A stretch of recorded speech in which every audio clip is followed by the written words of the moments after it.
Welcome back to Operation Intel Veteran Stories. Today, I have the one and only Chief Jerry Hunter with me. How have you been? I haven't heard from you in years up until about a few weeks ago. Right. Well, Tim, I'm great. Thanks for asking. I try to live my best life every day, and I'm right now currently health-wise, I'm doing better than I'm supposed to do. So that's a win. And yeah, you're right. I don't think like many of us haven't heard from each other in 20 years until the past 3 or 4 weeks. And honestly, I don't know if it was you or Jesse Hunyon. Dan Longnecker. I don't remember who like initially reached out and pulled me into this group, and all of a sudden I was like, oh my God, this is great. Like, what the hell? Like, why we wait 20 years? That's what I've been wondering. There were a certain amount of people that I would get in contact with every once in a while, right? Every once in a while, I would, hey, how are you? And that was only about probably like maybe two or three people out of everybody. Um, and then now if you get on one of those group calls, which you've been on them, uh, you're I you actually had to silence it I, because it's getting so carried away, and like so I'm still in treatment for my cancer and stuff, and like so every other week, man, I'm just wiped out for 2 or 3 days, and man, this thing's on fire, and I'm like, I just gotta silence it. I got because I gotta recover, I gotta get rest, and right. then like when I'm not and I'm feeling great, I'm like, hey, why aren't anybody on this damn thing? Hey, get wake up. Yeah, there was a couple nights there where I was laying there with my youngest, and it was going crazy. And I jumped on there, and I know there had to have been 10 to 12 people on that group call. It it's awesome though, because it just, as soon as you open it up and you see all those ugly faces, and they're ugly, Yep, we uh all are. uh you it makes you instantly smile. It gives you kind of like a breath of fresh air. It's really cool. Well, honestly, from in my perspective as well, but just everyone that you have spoken to on this program and from our group chats, text, and phone calls, everybody says it's like a portal to time. Like it takes you back to that moment in time. And it was probably some of the most chaotic times of our lives. And everybody keeps saying how much they miss it and how great it was. And you know what? It sucked, and we can all admit that it sucked bad when we were in it. Yeah, it did.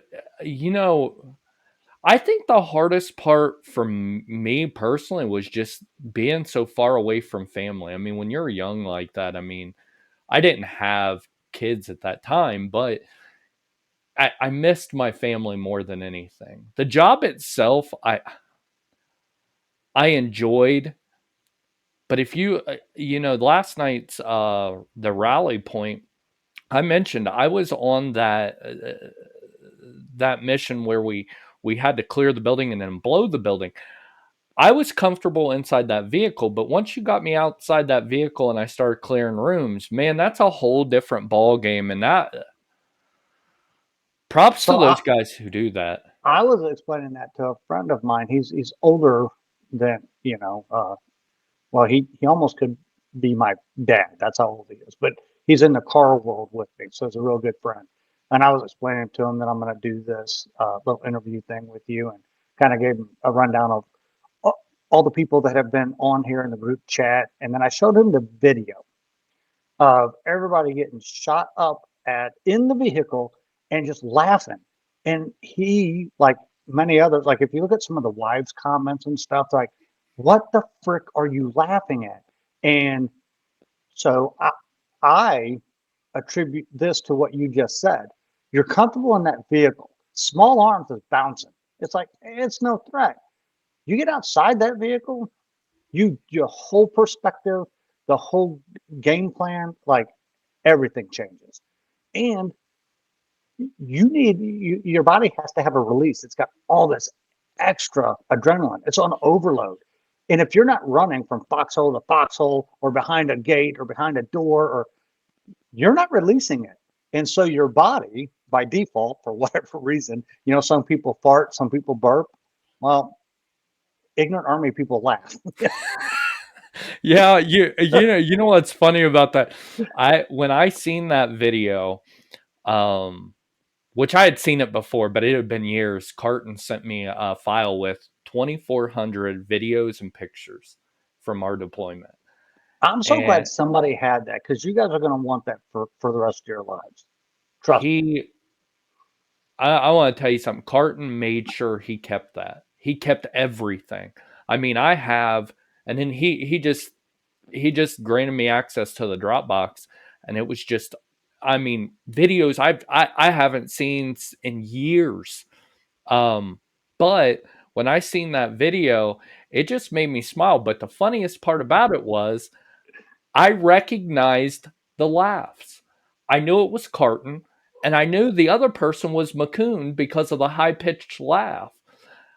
So I knew those laughs, which was weird to me that you can recognize these people by just their laughs this many years afterwards. So I recently rewatched Band of Brothers, and ironically, it was, I think it was Shifty Powers or whoever. I think that's who it was that was saying, he was explaining that the men and women you serve with in combat become closer than some of your family. You know more about them in grave detail.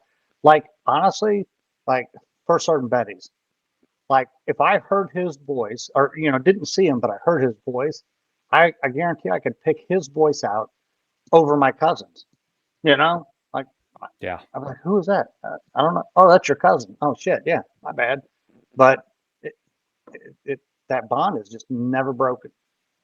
Yeah. And seeing these faces for the first time in just years and just being able to thank God for technology. And I said that in another episode. I said, thank God for technology, because if you think about it, back during like Vietnam and World War II and stuff like that, once you guys left each other, who knows if you would ever see that person again. We have the opportunity to um, change that and connect with each other, which is cool. So that's an awesome segue. This is your program. You run it however you want, but you gave me a great segue to elaborate or expand on what you just said. Combat and technology, and this is relevant to First Engineer Battalion. So I have the unique opportunity to have served in combat with the First Engineer Battalion 3 separate times. And each time I was at a different pay grade, different position, different level of responsibility. And moreover, the battalion was in a different configuration. So when I first ever deployed uh, to combat was during Desert Shield, Desert Storm. And I was a kid. I was what you guys were during the OIF deployment. I was that 18-year-old kid. I was a Yeah. PFC and deployed to Desert Shield, Desert Storm. And we were still conventional force on force fighting tactics. We deployed as a division, and our divisional, we were still Cold War era tactics. Yeah. So we went straight head to head. And ironically for me, as a maintainer, a mechanic, I'm like, well, that's cool.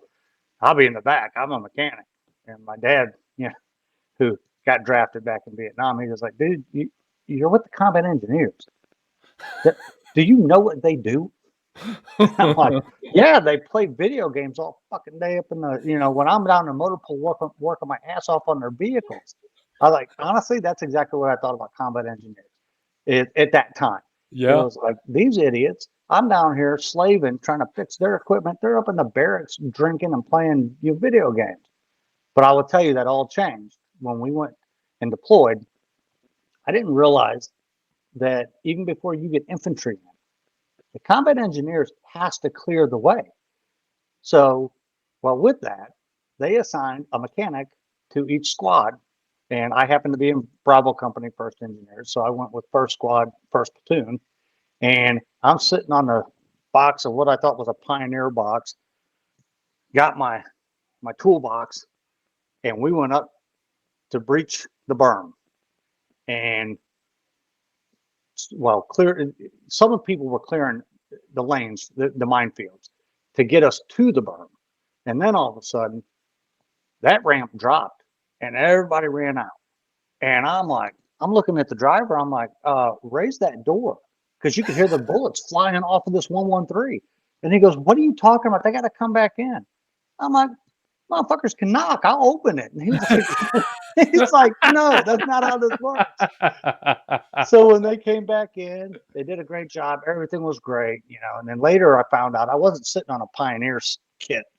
It was a bunch of C4, a bunch of deck cord, and I'm like, what the hell is wrong with you people? And it was at that time I realized I was actually grateful for the combat engineers, because they volunteered for that shit. And I'm like, as long as people are volunteering to take that job, I'm not going to get forced to do that job. But Chief, do you want to hear something funny about that? You're right. We do volunteer, but that recruiter sells it so well, because in the video, I remember picking out my job. I didn't have very many options, by the way, but they showed me a video of combat engineers blowing stuff up, and as a young kid, you're going to want to do that. So I'm sitting there watching it, and I'm like, this looks great. What they didn't tell me is I wouldn't always be the one blowing stuff up, that I would be the one getting blown up a lot of the times, right? Or the one So, that's laying on the triple strand concertina that people walk on. And yeah, yeah, there's a whole lot of, wait a minute, I didn't know that. yeah, it was, Yeah. it's, So but that's where I got my respect for for the combat engineers. And so I finally, when we came back, regrouped, I was like, "Hey, you guys are all right. You're good in my book. I'll do whatever I can to keep you, in the fight, so I don't have to do exactly what you guys just did." go play your video games. Yeah, exactly. Like, just drop the keys off. I got you. But it was just weird, because obviously I was a kid. I never been to combat before, and the other thing that you don't know is, once all those mine lanes were improved and cleared, and infantry, artillery goes through, well, we go behind and clean up all the mess. Well, I was a PFC, so I was low man on a totem pole, Yeah. and so you know, I was out there picking up bodies that had been out there for a week, 2 weeks in the desert. Just it was horrible. And the only thing I remember is feeling good that we were, at least in my mind, doing right by the enemy, by at least policing them up. And the dozers dug a mass grave, and we faced them to the east, the whole 9 yards, and put line down and whatever. And it's like, I mean, I didn't like doing it, but Yeah. later on I thought, well, it, at least we weren't, inhumane to their respects and whatnot. And Yeah. See, yeah, I've never heard any of that. I know, a lot of the times when we got in firefights and stuff, like I said last night, we didn't see a lot of them, but because of this is buildings. exactly what. Yeah, this is the difference. This was force on force tactics. This is Yeah. Cold War era tactics. So fast forward 13 years, and and by the way, this was all in Iraq. And so now I'm at the First Engineer Battalion again, and I literally had just signed it. And 3 weeks after signing into the unit, we got deployment orders. It's like, are you kidding? And I got assigned there on a compassionate reassignment. I'm like, okay, how compassionate is this? So here we go yet again. Now this time, I was a CW2, and so now I'm in charge of a lot of maintenance, and well, I was in charge of the whole maintenance program. But when we deployed, we were part of the first wave in OIF 3 and 4 during 03 and 04. There wasn't hardly anything set up, and we were no longer a divisional asset. We were a standalone battalion or brigade. So when we deployed, We had no divisional headquarters. There was no, lines of supply chain set up. We were literally out in the wild, wild west in Ramadi. Well, so as the engineers, we had to build the base camp. We held down the mayor's cell. We got attached to the 82nd Airborne, which they had no way to support us because they're light fighters and we're heavy. We're combat mechanized, heavy. So it's Yeah. like we literally had no way to self-sustain because no higher headquarters, and so it was a true struggle. And then on top of that, because of the guerrilla style and IED tactics and whatever, we had to adapt and improvise, which led our battalion to end up having naval officers, EWO officers, which is the electronic warfare officers. We had I forget what they called them, but we had Air Force technicians within our convoys that were communicating to our air support and MPs, and we had some conventional construction equipment people that were assigned to us as well. Honestly, I felt really sorry for our battalion commander at that time. Like he's got a whole career of being taught to do things a certain way, and this is how you train to fight. And now all of a sudden, nope, nothing like that. And we were literally on the fly improvising and talk about joint, tactics, convoys.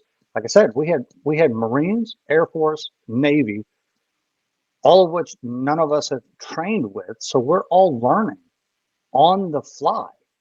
And to boot, before this happened, there were no females even allowed in combat engineers. Not even allowed, because that was a Yeah. combat arms field.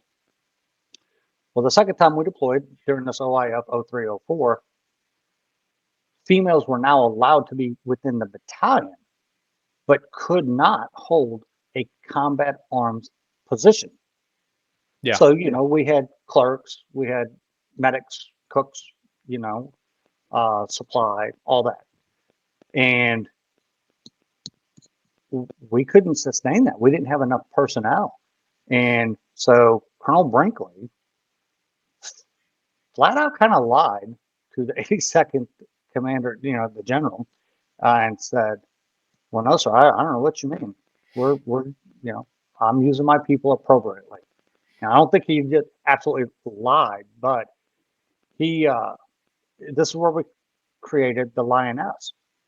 And these women were some of the most badass soldiers that anybody could ever ask for. And I just don't think they get enough recognition. And anytime I get a chance to brag about them, dude, I'm on it because these were, like I said, these were cooks, these were medics, these were mechanics, these were, anything but infantry style, MOS trained soldiers. But yet Yeah. they suited up and they were kicking in doors right alongside of, our 12 Bravos, combat engineers, as well as MPs and infantry. And dude, like, I will forever and always be in awe and respect for those badass women. Oh, And I hope it comes out someday soon. But Lieutenant Shiplet is absolutely the very first female before they were allowed to go into, you know, uh, Ranger School and Special Forces. She actually, and this is again Colonel Brinkley. He had signed her as A&O platoon leader, and which I've never found anything that had predated that. And so I honestly believe she was the absolute very first female in the military, or at least in the Army, to ever hold a combat arms leadership position. And she did it so well. I'll tell you something, and it kind of builds off of what you were saying. Um, we didn't have and this is 0607. We didn't have females that were in the combat engineers, right?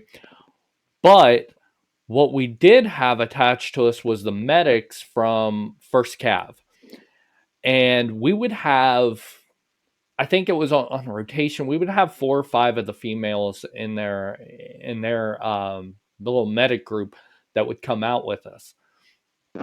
A lot of them, and I still remember, I don't know who it was exactly, but one of them, we were in a firefight, and she opened up the hatch of the Buffalo and loaded her M4 and just started going to town.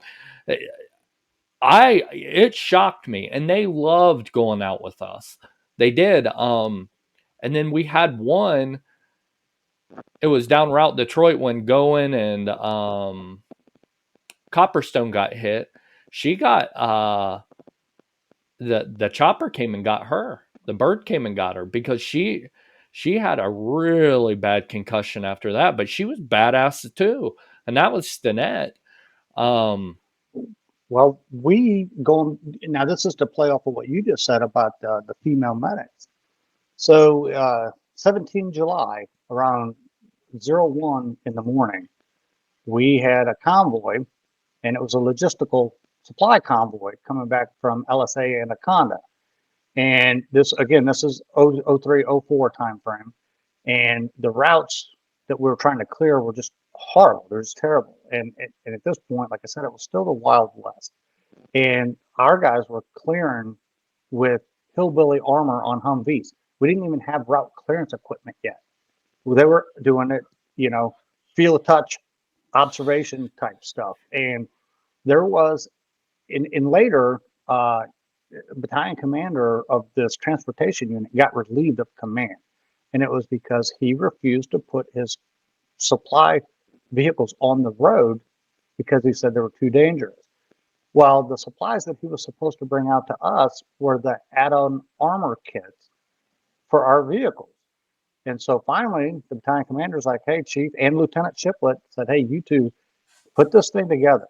We've got to get this equipment. I'm losing too many soldiers." And so we did, and we arranged it. So the vehicles that we went down there with were all thin-skinned, and we put them into DOL, and they put armor on all of our vehicles.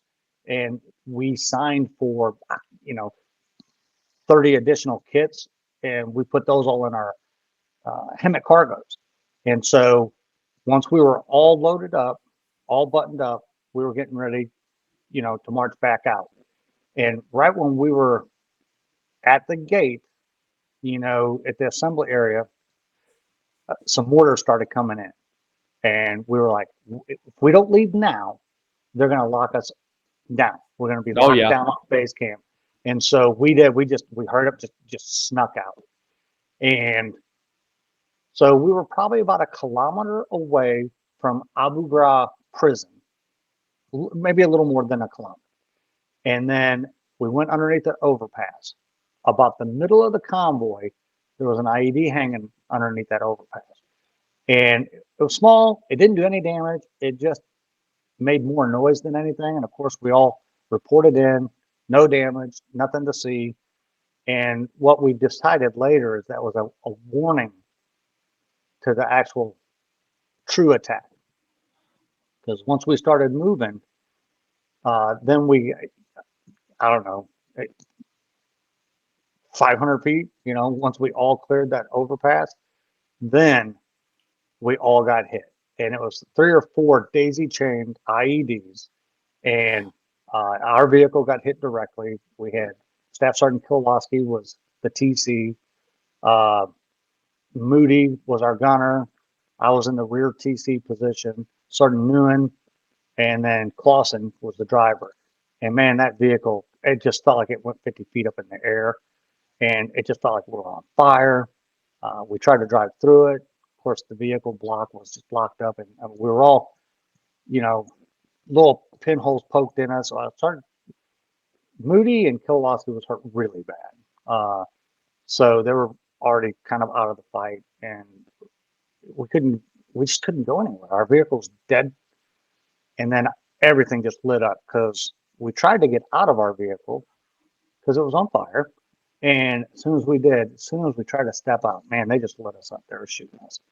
And I'll tell you what, it probably only lasted 8 minutes, and it felt like hours.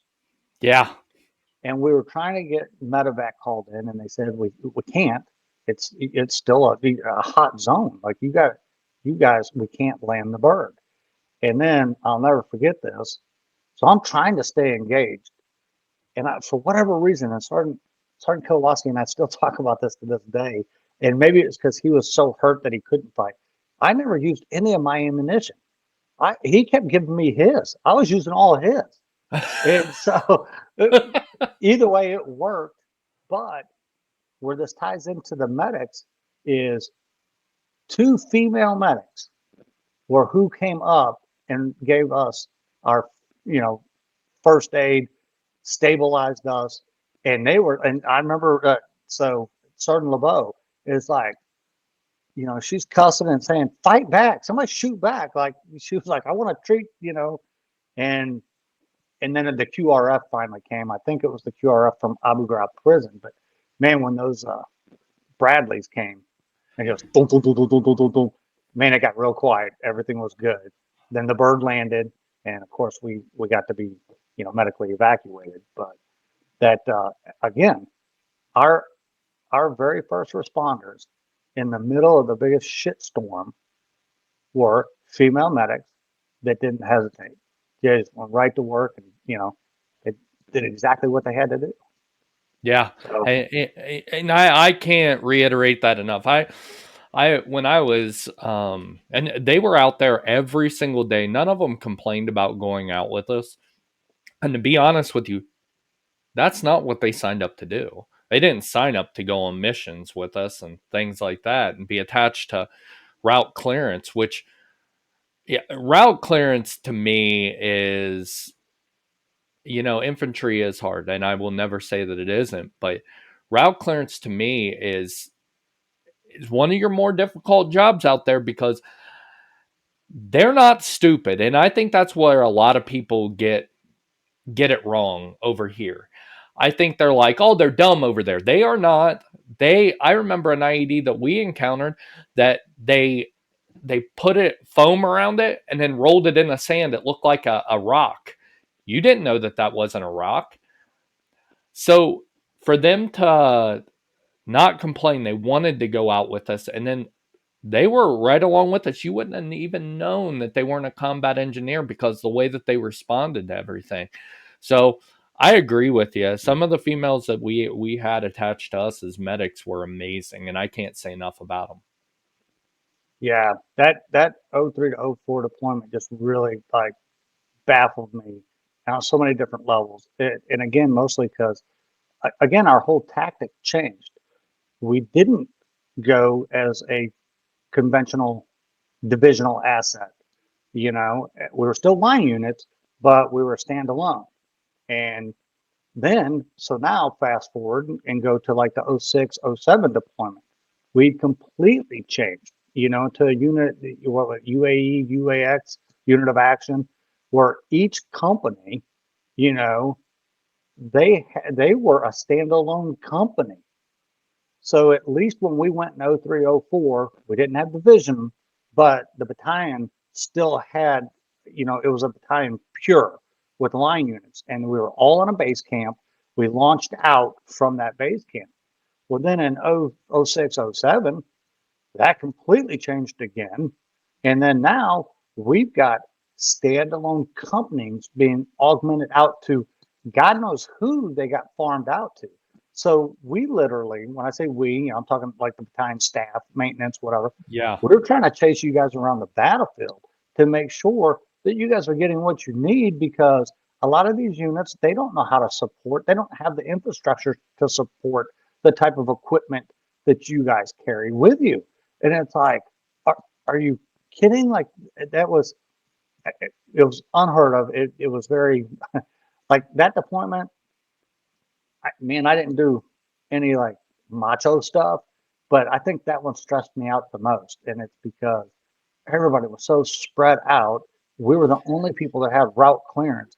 And it's like, I don't know. I guess I felt like a dad who couldn't take care of his kids. And I'm like, oh my God, do they need a sandwich? Do they need a napkin? yeah. What, it, yeah. That deployment, I'll tell you something. I don't know, and that's why I'm so interested in hearing it from your standpoint, because we were kind of we were away from everybody else. I mean, you had units there in Anaconda, you had them. I don't know where the other ones were. Um, Q West, Bakuba, like they were like dude. I spent more time traveling all over Iraq trying to find the people I'm supposed to help. yeah, and that's what's interesting to me, and that's why I really wanted to have you on here, because you got to see kind of everything else as well. We only got to see, so much as far as Diala Providence, and then we got to go up to Anaconda. Well, I wouldn't say a lot, but we got to go up there for vehicle maintenance, and then when we went up to Tikrit. Only when you let them fall off the hat. I was, Don't get it, I'll tell no, you, don't. listen, when I saw that, because I was actually going to LSA Anaconda for something, and they're like, hey, your 72nd vehicle that fell off, it's here now. I'm like, oh, good. Let me go check on it and see what's going on. And there, when I saw that painted arrow on that thing, this side up or this end up, I was like, oh my God. I think even in the worst of times, like soldiers, no matter what your age is or gender, it's like we just got a goofy sense of humor. And I think it's just an escape mechanism. But oh my God, when somebody, whoever painted that on there, that was freaking brilliant. Yeah, I don't know if you've seen it, but Chuck actually made some stickers with that emblem on it, and it says Operation Intel around it, but then it has the picture of this side up. Oh no, I didn't see those. Yeah, you'll have to get in the group chat. He posted, I think, maybe like 2 or 3 days ago. Funnier than hell. So the group chat. So here's a couple of things that I'll let you know for just from my perspective again. Like a lot of that stuff that you guys are talking about dealing with and what you did on the day to day. I had that remind me of when I was in Desert Shield, Desert Storm, Yeah, because that's when I was doing that stuff. Now, I'm so far removed from the element. Sometimes, I don't even know what's really going on the daily, you know. yeah. And so to hear that and listen to some of you guys' stories, I have to laugh. I'm like, oh my God. I was like, was I that dumb when I was that young too? And I'm like, I'm sure I was. Yeah, we all were, buddy. We Oh all my were. God. And now seeing you guys, because I was the old man for that deployment. Well, now you guys are all at the age I was. Like Uh, I wasn't as old as what everybody thought, but I was the old man for the army. Once you yeah, get in your mid 30s, you're just old. And yeah. now all you guys are there like, oh shit. Now I realize why we got yelled at so much, because I mean, at my age right now, I'm 41. If I would have had to deal with 18 to 20 24-year olds every single day, I think I would lose my mind. So I get it now, Sergeant Smith. I get it. Oh, that's funny. Oh. I understand it. Uh Goodness gracious. Let me ask you this. Were there any situations that stick out as far as our deployment goes there in Bakuba? I don't know if you got to go out in Bakuba or not. I did. So one of the things that I did do is each location, I made it a point to go out on a mission with each company. And I will tell you one thing that sticks out to me in Bakuba area was, well, first off, I was really there to yell at the commander and first sergeant. Like, I'll just be honest, because they kept using maintenance soldiers. And I'm like, listen, I have no backfill. If you lose one of these guys, you're shit out of luck. I don't have any more soldiers to give you. And it just started to get heated. And then this was one thing that I did not realize. And this is when medically people were realizing that these are prolonged concussions that you guys are getting. And it takes you off the battlefield, but it doesn't put you in a replacement roster situation. Yeah, So I did not realize the first sergeant, line commander, that they were dealing with all these losses, even though they didn't lose people, but it was still an asset that they could not use because, like, when you guys going out there and got blown up every day, and Oh, it's like just because you didn't get physically injured enough to be pulled off the battlefield, the concussions you guys were receiving, and then you had to stay offline for a month or however long. Well, that's when I realized, because First Sergeant was like, Chief, what do you want me to do? I can't get replacement, so I have to still complete these missions, and the only people I have left are the maintainers. And so it it put it in perspective for me a lot better, and I, I think I had a lot more patience after that with all of the units. But it was yeah. really at Bakuba that that all came to fruition, and I saw a bigger picture than what than just what my perspective was. Yeah, If that makes any sense at all. no, it does. It makes perfect sense because this is the crazy part about it. And I've talked to, actually, I think I talked to Hartman last night about it. Every Sunday night after I do the rally point, we'll get on that group call. Last night was the first night I got to talk to Hartman. Um, and I think I talked to Sergeant Wash about this. I'm not sure, but when we got hit, I remember going out of the gate the first time and getting hit by a rocket that was in a PVC pipe, and it was one of the louder ones I got hit by.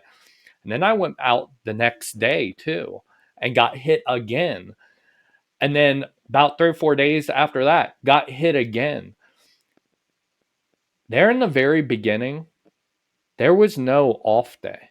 So you would get hit and it didn't matter. You were going out the next day. Right. And And then it didn't dawn later on me that on, you guys were doing that. Yeah. and then later on, the most I ever got off, or anybody that I know got off, was 1 day. That was it. That, and now looking back on it from your guys' perspective, of course, because there's always two perspectives. Well, I have a concussion. I don't need to be going out. And we never thought that, by the way, because I hated being inside the gate. I hated it. I love the chow hall, by the way, but I hated being inside the gate. But then I look at it from your guys' point of view where it's like, we don't have enough guys. And when we went up to Spiker, that's when it really came to fruition because we were combat ineffective because so many guys were getting medevaced out to Germany. Yep. So I, That's exactly right. yeah, and I think they knew it. I think they knew that we were hurting, and I think that may be one of the reasons. And maybe you can give me some context behind this. And I don't even know if you know, but um, maybe that's the reason why they move us from Warhorse to Crit so late in the deployment. I know nobody wanted to go because just weren't used to it. We wanted to stay where we were at. Well, I know Mike, Sergeant Hartman, absolutely did not because God, me and that guy, we argued all the time, and I'm telling you, I love that dude to death, Yeah, and I get it because I was him. I remember when I was the platoon sergeant, and here you got Chief, coming from the flagpole that's in a complete different area, and going, hey, this is what you need to do, and it's like, and I know he did this. He's like, okay, Chief. Then he did whatever the hell he wanted to do as soon as I left. But the thing of it is, he did so much good for that company and for his maintenance platoon. And he and I, we still communicate today too. So, those guys but love him. after They he got absolutely love hit, him. I went to see you guys because that was when a mortar attack came through the uh, the Quonset hut, and so I was checking, just to make sure everybody was okay, and uh, to see if anybody needed to be swapped out. Do you need to come back to Spiker? Do you need? And of course, nobody wanted to, like you said, nobody wanted to leave the line. Well, so I was getting ready to leave, and I patted him on the leg, and it was right where he got hit. And that dude, I swear, he just about jumped up. I thought he was going to kick my ass right there, and I'm like, "Oh my God, I'm so sorry." Oh my God.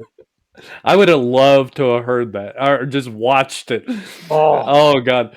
But Like you I know what? still see his face to this day when I think about that. He was like he was in pain and he was pissed off. Yeah, and if nobody knows, and we've mentioned it a couple times for those new viewers out there, what the Chief is talking about is that we had a mortar come through the maintenance bay where Sergeant Hartman was, and that's where all of our maintenance people used to be, was in that maintenance bay. But for some reason, from what I gather from Chuck and I think Macaluso and Lyon and Longnecker, they weren't there that day. And they had went back to the tents and stuff, and Sergeant Hartman was there. And that mortar came in through the roof and it hit, and Sergeant Hartman got a piece of shrapnel in his leg. So that's what the chief is referring to right now. And Oops. My bad. Hey, Mike, when you see this, I'm still sorry to this day. uh, oh gosh, are there any are there any moments that, and I'm interested, like I said, I'm interested in your perspective. You did multiple tours, um but was there any moment in any of the deployments that you were like, and it had to have been early on, and maybe it was multiple times, but holy shit, I'm in a war zone? Because I remember that time for me. No, it was well, and great question by the way. And again, for me, it really goes back to I was 18 years old, and it's like it when I was up on that front line, and they dropped the ramp to that 113, and people ran out. I couldn't understand what they were doing, and I could hear it. Like it took me a second to even register that those were bullets bouncing off the vehicle. And that's when I told the driver, when I told him to raise the ramp, like with all joking aside, I was dead serious. I was like, shut that ramp. And he's like, well, they got to come back in. I was like, well, if they knock, I'll open it. He was just like, The knock. he's like, what? That's not how this works. He's like, when they come back, they're going to be running and diving back in this vehicle. Yeah. And then, so with those little, just the sounds of those bullets, and then the small explosions, because they were putting Bangalore's up there, and it was again, this was a Cold War era tactical breach, and that's that's when I realized, oh, this is real. And then when it became personal for me is when we had to go through after the infantry, artillery, supply, after Yeah. everybody went through, we had to do cleanup. And so these people that we took care of, they laid in that desert for two weeks, sometimes 3 weeks, and we were cleaning them up. And there was one guy who, an enemy soldier that was deceased, he didn't die right away. Like he had a picture of a woman and a child, so I had to assume that it was his wife and kid. And he had burn marks like on his fingers where his cigarette. He had time to pull out a picture of his family, light a cigarette, and died before his cigarette. I could see the burn marks on his fingers, and that's when, like, I was no longer a kid. That will always be stuck in my head forever, and not necessarily a horrible, bad, like wake me up at night, but it's like It's I remember there. coming home, back home, to all my friends who were still the same age as me, and I felt 20 years older than them. You have to be, and I've mentioned it multiple times on here and talked to different people about it, and you know it, you don't realize when you're over there and you're 18 years old, you're 19 years old, you're 20 years old, you are still a kid. When Oh, you yeah. when you leave there though, you are so much different than the person that got on that C-17 and landed in country. You're a totally different person. And I'm not saying that that's a bad thing or a good thing, but you're different. Well, who said it? It takes a piece of you. You leave part of you there. Somebody said that on one of your I think podcasts. I think it was Chuck from last week. He said you lose something over Oh, there. it was. You're right. And I'm here to affirm that 100%. And what's different or what's odd to me is, I like you guys at that time when I went out, I was 18 years old, and dude, I was bulletproof. I I didn't even think about the consequences because honestly, I didn't have nothing to lose. You know, I Yeah. didn't think about my parents. I didn't think about, because I wasn't married. I didn't have kids. So, but when I deployed again later, and then I became in charge of other people's children, I had a wife, I had kids. It was like, so I'm not out there doing the everyday grind, but the level of responsibility grew. Yeah. And I think it made me want to work harder than when I was the guy doing the stuff back when I was younger.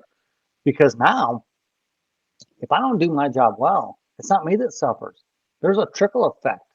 And that was a different perspective for me, you know? Yeah.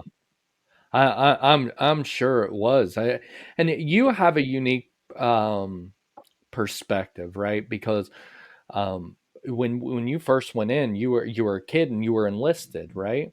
Yep. And I think that is, in my opinion, I think it's so important. There are a few officers that, and Lieutenant Hunyon is one of them. I I said, love. you're going to be like, hang on, who's going to watch this? Yeah, yeah, I know. Look, but Lieutenant Hunyon was one of them that he was very good. I love that guy. Lieutenant Bolton, if he did not shy away from a firefight, okay, and he looked out for us. Lieutenant Rector was another one, but I think it's awesome that you started out enlisted and then went to a warrant officer. I love that because then you know what it's like being in our position, right? But then you can also say, "Hey, now I'm at this position, but I can understand that position a lot better because I've been there." And when you've been there, then you understand it better. No, I think that made me a better, well-rounded leader because of that. However, since I knew some of the PLL tricks too, I knew what to look for. And they're like, I didn't order that switchblade. I'm like, the hell you didn't? Here, look, I'll show you where you ordered. They're like, damn it, get out of here, chief. What made you want to? And I always wondered this. What made you want to go warrant officer? Okay, so another great question. It was, well, first off, I didn't ever think I was going to stay in the army, but I will tell you, after coming back, and it was from Desert Shield, Desert Storm, came back. Like I said, I was older. I took a lot of pride in what we did, and it meant something. And I had a newfound respect for combat engineers. I really did not like you guys. I did not like combat engineers until we went to war, and then I'm like, oh yeah, like these guys are legit. Let me, you know. And I decided if I was ever going to stay in, I was going to dedicate my life to the engineers. Like I was going to find a way to stay with engineers as long as I could to provide them everything they need so I didn't have to do that job. Like I figured this was the best way to secure my place without Yeah. having to be in the front line. And so then I decided I think I'm going to stay. And of course, I wanted to get, promoted up through the ranks. And so through my enlisted, E5, E67 positions were I I kind of fast tracked, and it was really based off of I had a really bad squad leader. And I was like, this is awesome because now I know exactly what I don't want to become.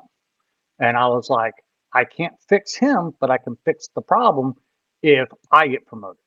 All I can do is put myself in his position and do better. Now, of course, did I do it all right? No, of course not. None of us do.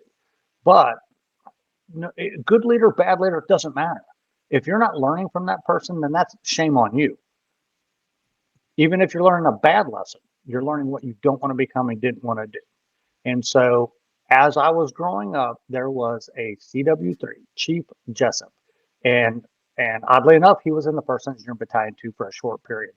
And this dude, I was so in awe of him because troubleshooting. Like this guy is like, did he memorize every freaking technical manual in the army? Like it seemed like there was not a question he couldn't answer. And it didn't dawn on me that, hey, dummy, he started where you were, and he'd been in the army 18 years at this point, or 16, whatever it was. But I was just absolutely enamored with him. And so to make a full circle, it was amazing when I got picked up to become a warrant officer.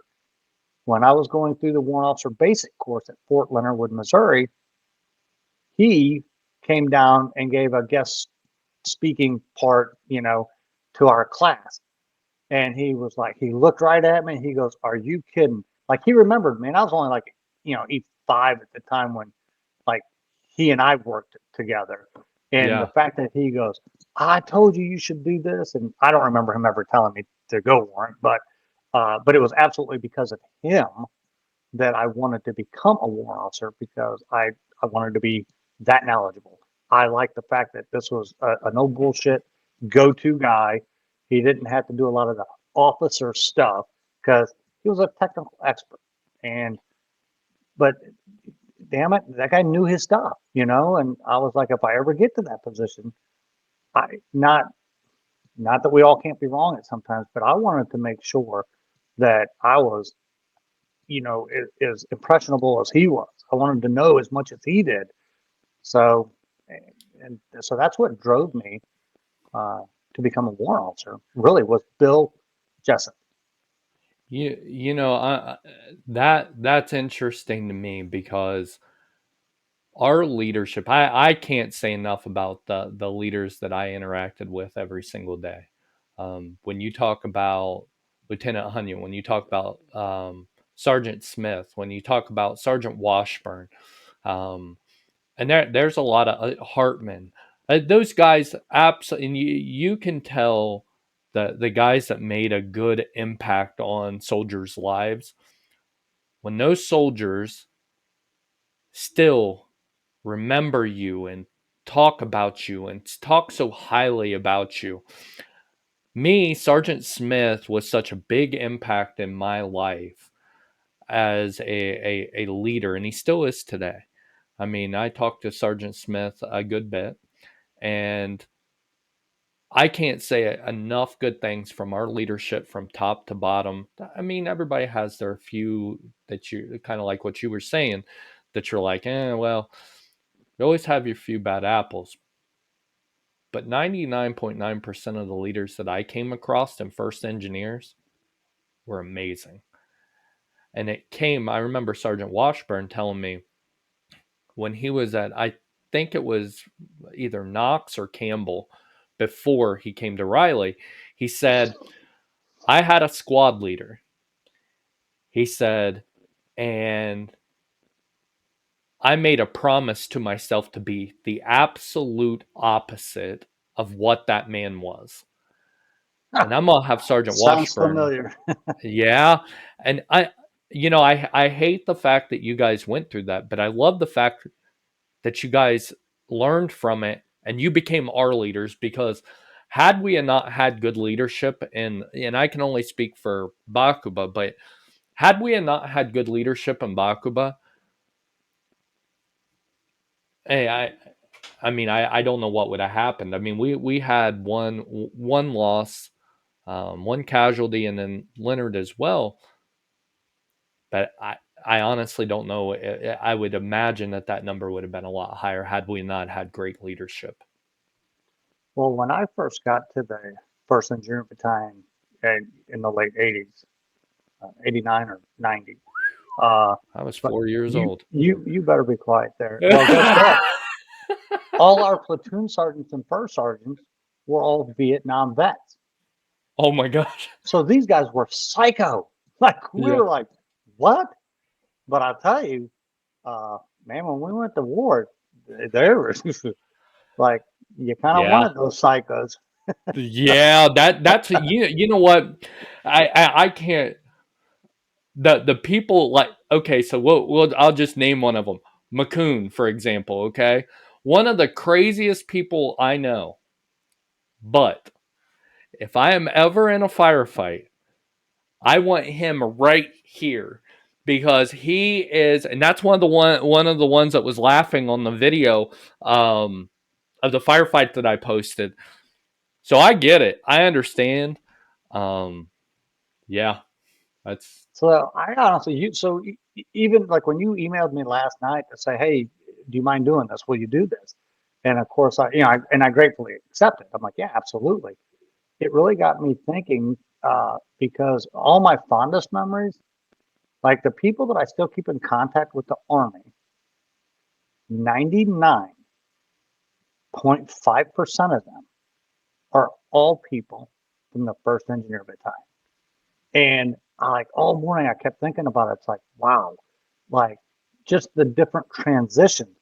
Me personally, the division personally, or the battalion personally, like each time we deployed, it was never the same setup. It was never, even though it was all Iraq and it was all combat, every time was a complete different challenge. It was a complete different uh, approach and brutal, but yeah, rewarding at the same time.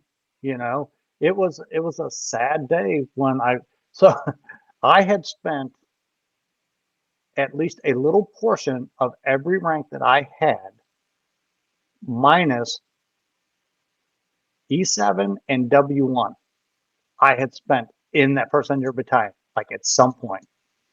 And so I got kicked out of the motor pool when I got promoted to CW4 and they put me up at staff. And then after that, Branch is like, Jared, like, are you like that's a CW2 position, 3 at most. And they're like, you gotta go. And so you gotta then go. they made me go to Fort Leonard Wood. And I knew once I left that time, once I PCS, I was like, I'll never be able to come back, you know? Yeah, And that was hard to leave. I was like, that is absolutely my home away from home. I will always and forever. I attribute the first engineer battalion, and this is going to sound really stupid because we're not like super who are like 82nd or all that stuff, but we're the first engineer battalion is every bit as I mean we are the oldest and the most decorated engineer battalion in the entire army, and like I attribute that to the equivalent of the 506 parachute, from World War II. yeah, Like, look at our streamers. Like, we've been everywhere. We've done it all. As a matter of fact, we are the pioneers of many firsts. Like I said, you go back to Colonel Brinkley. He put females in combat arms positions because he had to make a choice. Like, how am I going to win this battle? Like, and of course they soar again. Anytime I get a chance to brag on them, I will always and forever brag about how tough our female troops are. But and then again later, when everybody was a standalone company, that to me was probably the most difficult for me to try to manage. Uh, it so it just man, what a great, albeit oddly weird and unique opportunity to have been able to transition through all that in my career, and so much of it within one battalion. that I think you hit the nail on the head there, Chief, because um, you know, it's that pride of wearing that patch, right? I still have it today. That pride behind that patch is something that will never go away from me. Um, I remember when they went to that subdued one, when it had to be the black one on the uniforms. Were you? Well, that was the first one from Desert Storm. We had the subdued one. Then OIF went to, I don't know if it was 0304. Like it bounced back and forth. It went from subdued to color, subdued to color. It's like, I kept that red one on, buddy. I I didn't give a damn. so, so my biggest thing was during the 0304 deployment. That's when the warrant officer, we lost our branch crest and we became ordnance. And so a classmate of mine from second engineers uh, was our replacement, and he had already changed his. But we were out in combat. Like there was no place we didn't have clothing sales, and we couldn't, go get our Yeah. Eagle Rising switched off. And so I remember it was finally the colonel, when we got back, he's like, "Gee, we've been back for about 2 months now. Uh, you're going to have to take that off." Yeah. Yeah. I was like, "Sorry if that's a direct order." He's like, "It's Oh, not for yeah. me. It's the Army." I remember them trying to get us to wear. Is that what that was? The Eagle Rising? Because when I got Yeah. medevaced out, mm-mm. There is Yep. so, and for the people out there that don't know, every unit has their patches, and very prideful in those patches. And halfway through a deployment, if they ask you to switch out this red one for, and I'll be honest with you, I'd never seen that patch a day in my life. So you're telling me to go from my red one that means the world to me to this one that Oh, I know. oh God, what was that? Like the triple nickel patch we had to put on. Yeah, I that was never wore definitely, that patch. that was a I ne- sad, sad day.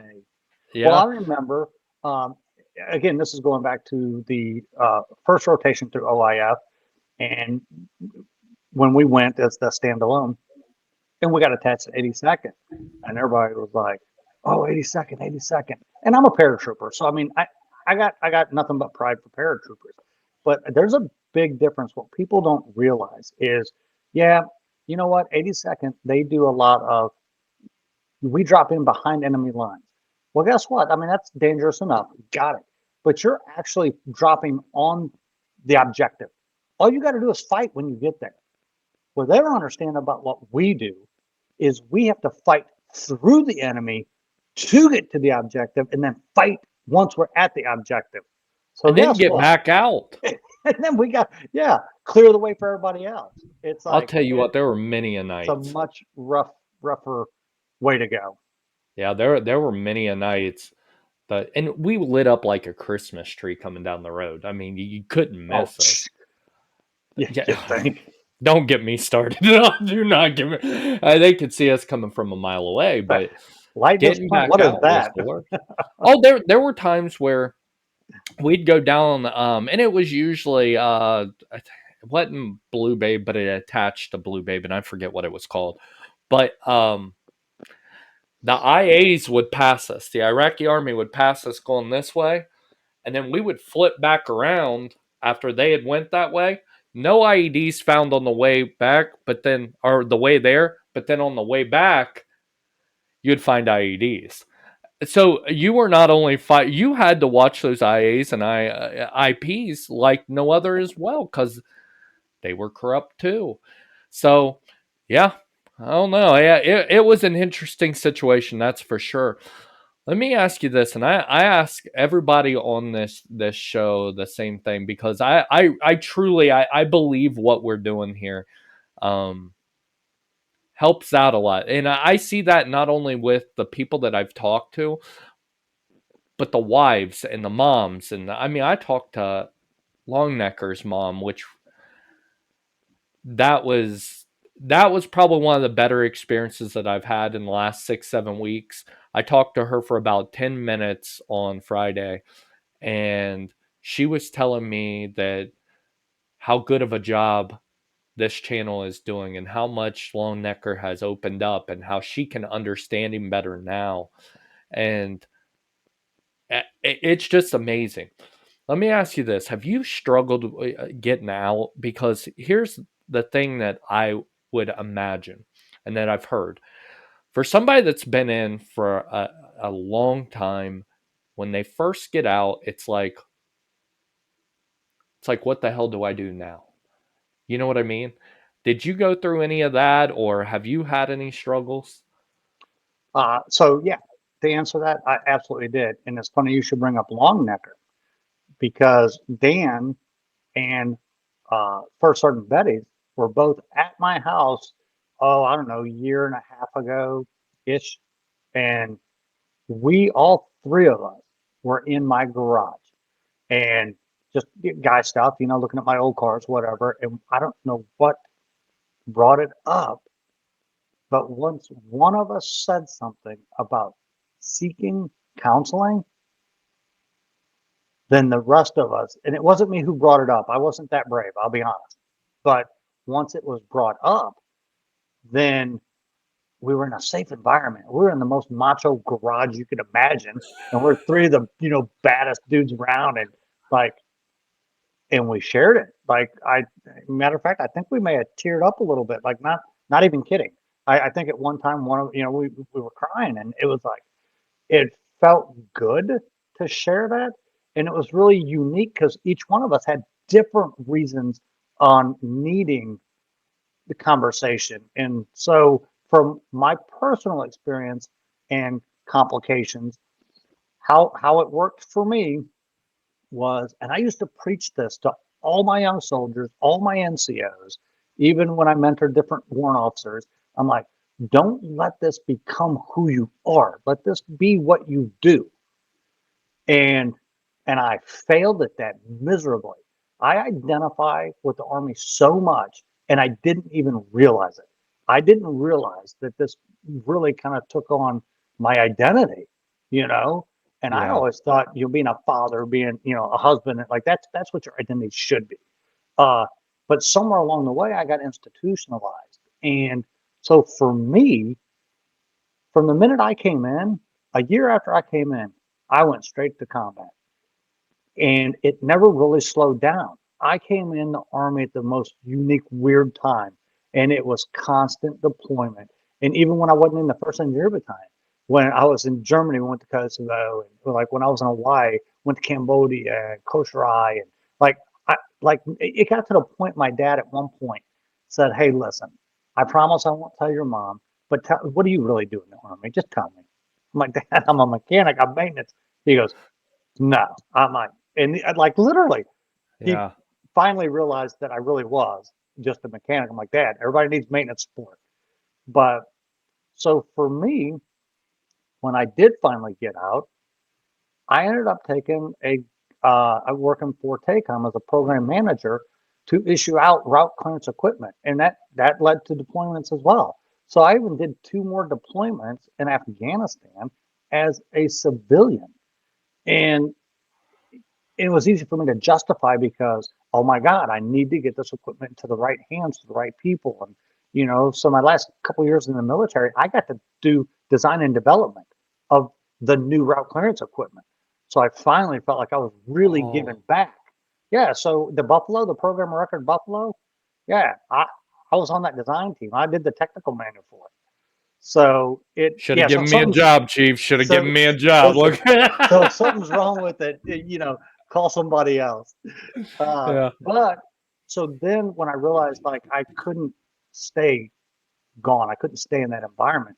You know, the wife and I came home. We got us a nice little house, quiet neighborhood, raising our kids. They're going to school, and I started getting these health issues. And so I was going to the VA, and at that time, like the VA just wanted to freaking medicate the shit out of me, and I'm like, what's wrong with me? I was like, I don't want you to treat the symptom. Like, look, what's wrong with me? Like, what's causing all this? So, like, I never really had like the 1,000 yard stare or whatever. But if I didn't know, if I wasn't aware of my surroundings and somebody kind of like snuck up on my peripheral, like, I would just like panic. It would just freak me out for a second. And I would get instantly flush. My face would turn red, like the blood would just come up, and I was starting to get heart palpitations. I had I was borderline hypertensive, and I'm like, what is going on? And so finally, I got diagnosed with PTSD, and it wasn't from like one incident. It was from all my Multiple. adult lifehood. My body has lived off of such a high state of awareness and adrenaline, and the human body is not designed to do that. What we do to our bodies, like not intentionally, but it's so destructive, which is why we have health issues. And that, honestly, that's why a lot of us get fat as soon as we get out, because Yeah. we're so used to this adrenaline, then it's a dump, and then yeah. So I started talking to, counseling, and I was like, okay, I can handle that. I got PTSD again, not from like a single incident. Mine was just based off of the entirety of my adult life choice and living on, adrenaline my whole life. And so I started learning, coping mechanism, breathing techniques, and realized not everything is a do or die situation. Like honestly, 90% of everything that we deal with, it doesn't really matter. It does Yeah. for the moment. A week from now, it's like, who gives a shit? And so once I started to adapt to that, man, I got everything like pretty much resolved without meds.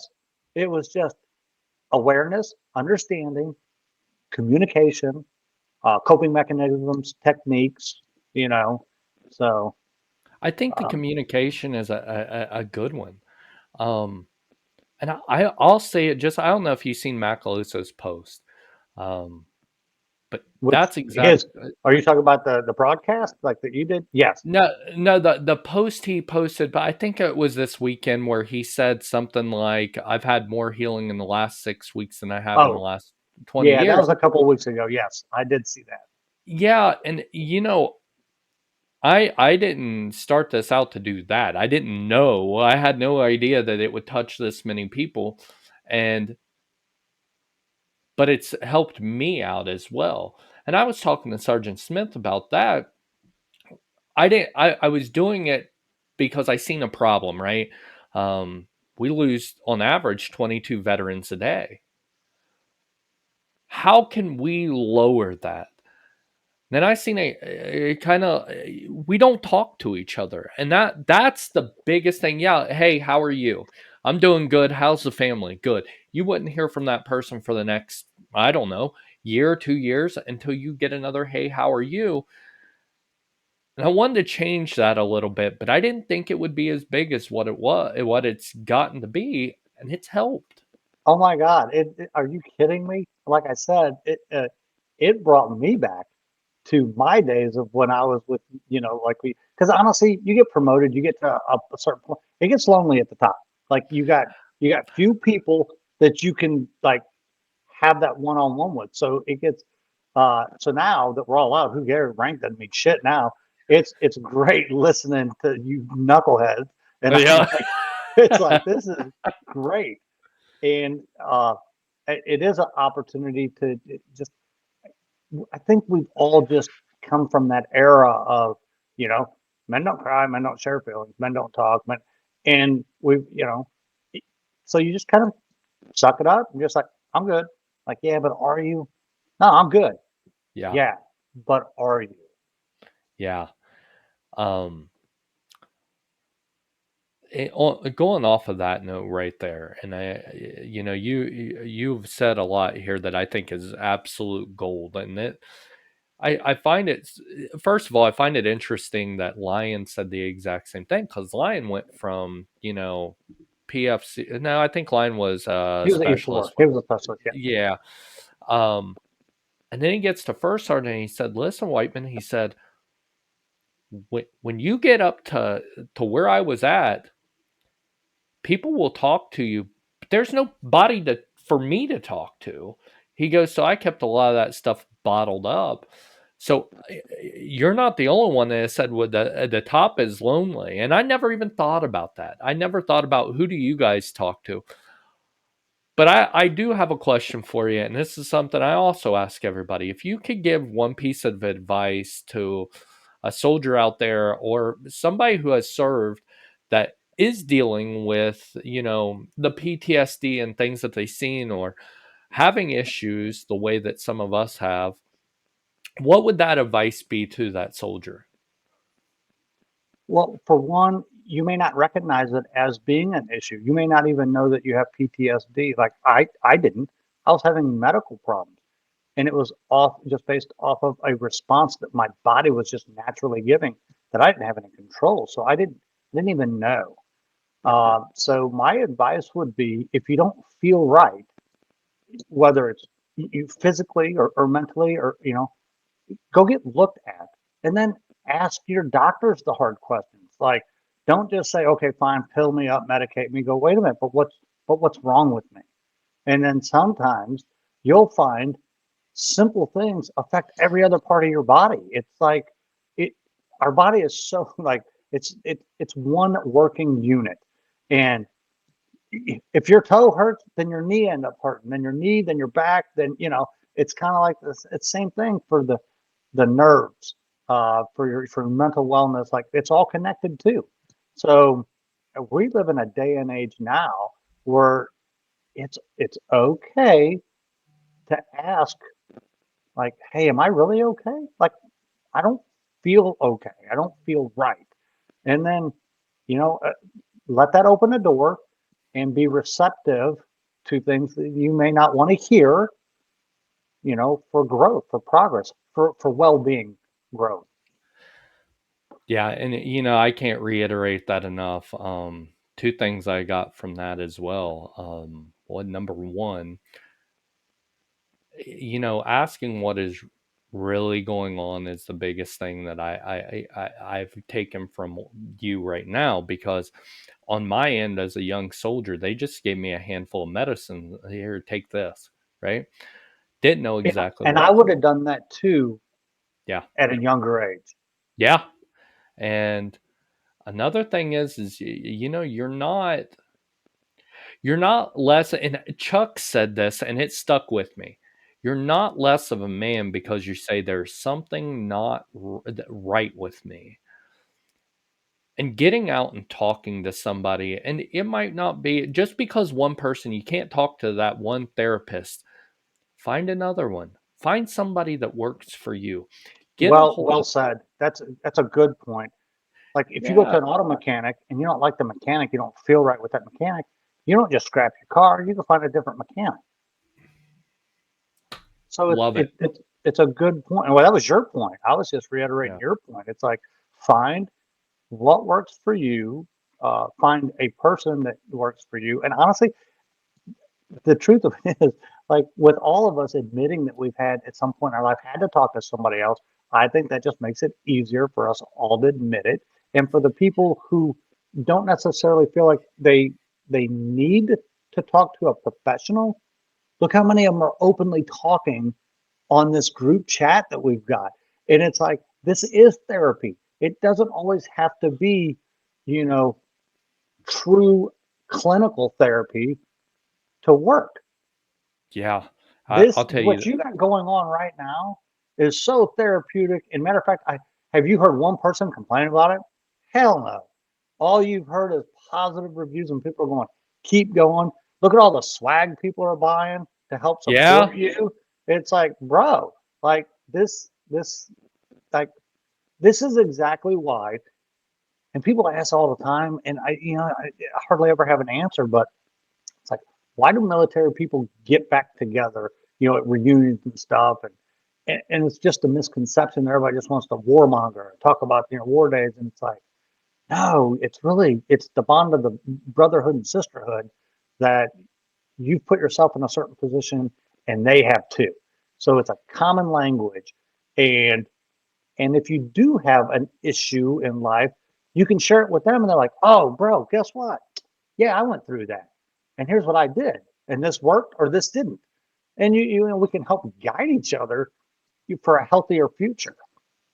Yeah. It has been, the amount of support this channel has gotten. And what I contributed to is most of you guys have taken this channel on as your own as well.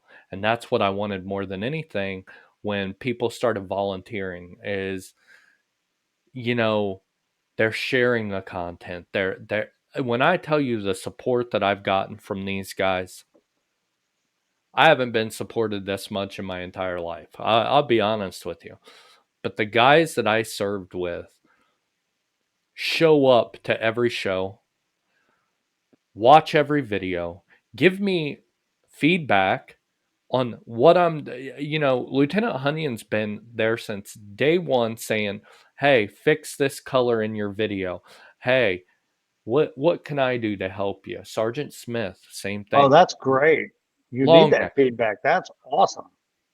I you know, I think that's been very eye opening to me. And I love I you just saw guys to Chuck death. and Dan not too long ago. Uh, Did you? Me and First Sergeant Bettis went up to Michigan. and saw him for his little wedding reception, even though he didn't have his wedding yet. Gosh, I, I think he's had like 8 wedding receptions. that's I what feel I like told him that too. I was like, "You're gonna milk this forever." So I know we went way over the hour mark, but before we close this down, there is one more thing I'd really like to put out, and this is a great forum to do it. Is I can't stress this enough. I don't care how healthy physically you feel. I think anybody that served in that area, that theater of operation, absolutely needs to get on the burn pit hazardous list. They need to get checked out because I have found more people with like lung, bladder, kidney, renal with cancers. And it's amazing. It's unfortunate, but it's amazing how many people are popping up with those type of cancers. And even if you don't think that you're sick, you get on the list at least, so we can start documenting all the potential hazards and fallout from that. is that the CPAP? What is it? The what is it Yes, that they that is call? yes. Yeah, It's I think now I that's forgot CPAC or something like that. CPAC.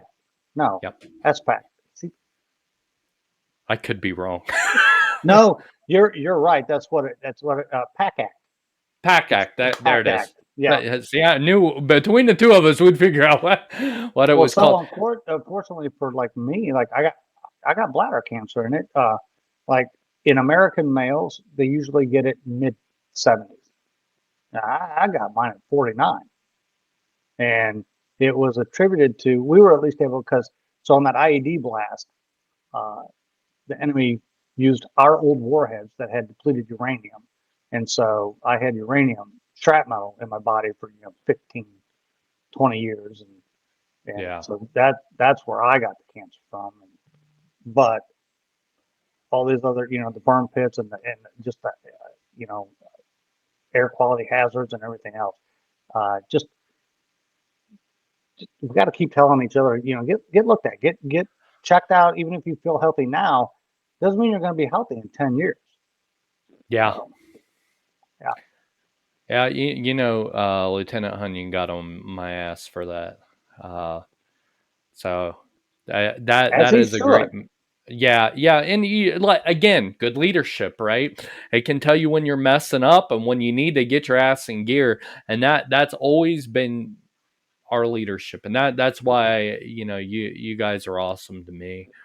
Um, and I will make sure to highlight that portion of this video because I think that is very important, and I'll make sure that maybe is in Well, the early very detection is key to all of this, and so uh, unfortunately, I mine ran away, and it is what it is. But early detection, and like I said, even if you think you feel great, just get on the roster in case you're not great later, and then you're already covered. yeah. Well, great message, and you know what? I've absolutely loved this. Thank you so much for coming on and letting me because I didn't get to Thanks talk for to you. asking. Yeah, I didn't get to talk to you that much when we were in Iraq. You were moving around and go, and I tried to stay as far away from officers as humanly possible. I don't blame Um, you. I but get it. again, yeah, but again, thank you so much for being a part of the show, and I really do appreciate it. No, thanks for having me. I love the dialogue and some of the questions. Like I wouldn't known what to bring up, so you had relevant questions, and no, it was my pleasure. Like Tim, seriously, I enjoyed it and I appreciate it.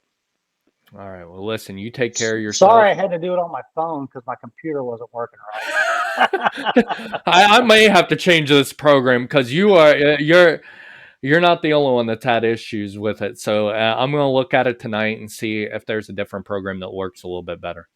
All right, brother. All right. Well, thanks Hey, again for coming on. always first. Always first.